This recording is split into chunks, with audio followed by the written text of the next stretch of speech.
নমস্কার বন্ধুরা, লক্ষ্মী কুটিরের রান্নাঘরের পক্ষ থেকে সবাইকে অনেক অনেক স্বাগত।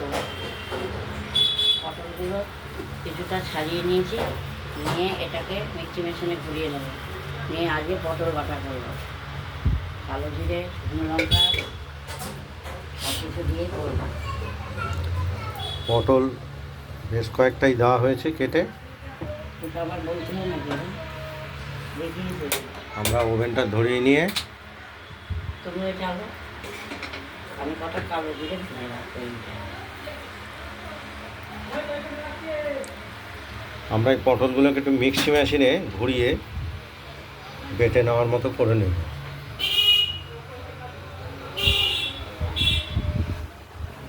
আমরা পটলের কুচিগুলোকে মিক্সি মেশিনের বোলে দিয়ে দিলাম।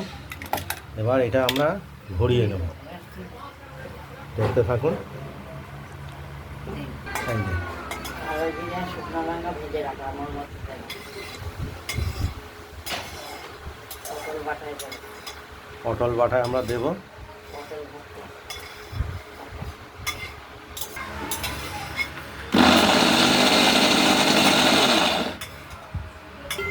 পটলের টুকরোগুলোকে ঘোরানোর পর একদম বেটে নিলেও হতো, কিন্তু মিক্সি মেশিন যাই হোক মিক্সি মেশিনে খুব সহজে কাজটা হয়ে গেল। এবার আমরা এটা বাটিতে নামিয়ে নেব। আমরা কড়াইতে কালো জিরে এবং কাঁচা লঙ্কা ফোড়ন দিয়ে দিয়েছি পটল মিক্সি মেশিনে। পটল ভর্তা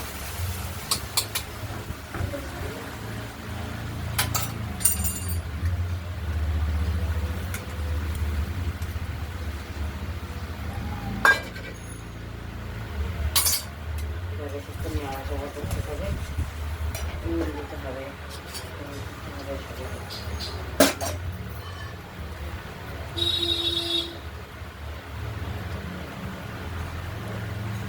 পরিমাণ মতো হলুদ,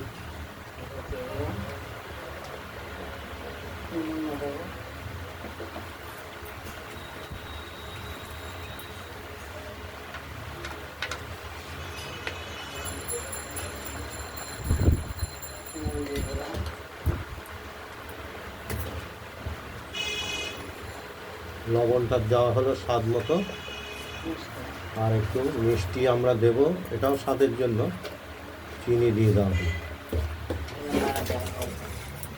দেখতে থাকুন। ভর্তা, পটলের ভর্তা বাটা, ওইটা বাটতে হবে। মিক্সি মেশিন সরিয়ে দেওয়া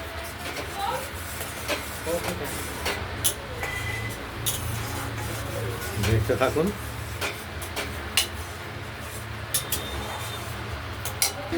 আমরা মিক্সি মেশিনে করে দেবো। পটল বাটা আছে, কালো জিরে দিয়ে, শুকনো লঙ্কা দিয়ে ভর্তা, পটলের বাটা, ধনিয়া বাটা হয়ে যাবে। পটলের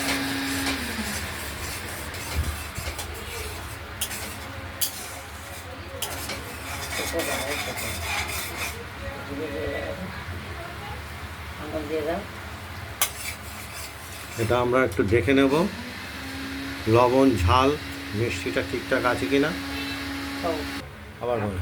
শুকনো লঙ্কা ভেজে আর কালো জিরে ভেজে দেবে, বেটে এর মধ্যে দিয়ে দিলাম। এই শিলে আমরা বেটেছি কালো জিরে আর শুকনো লঙ্কা বেটে, এবার নেড়ে নিলাম। এই পটল বাটায় দিয়ে দিলাম। এটা আলাদা রকম একটা টেস্ট আসবে। খেতেও ভালো লাগে। হয়ে গেছে, আমাদের রেডি হয়ে গেছে, শুকনো শুকনোই হয়ে গেছে। এই বাটাই শুধু বাটা। হেভি, দারুণ দারুণ সুন্দর একটা গন্ধ বেরিয়ে গেছে।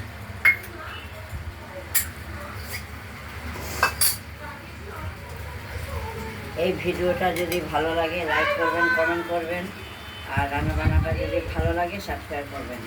আজকের মতো এখানে ভালো থাকবেন, সুস্থ থাকবেন, সাবধানে থাকবেন। টাটা। একবার মাখা মাখা হয়েছে। নমস্কার, আগামী দিন আবার অন্য। নিত্য নতুন রান্নার রেসিপি নিয়ে এসে আপনাদের কাছে হাজির হব। আজ এখানেই শেষ করছি।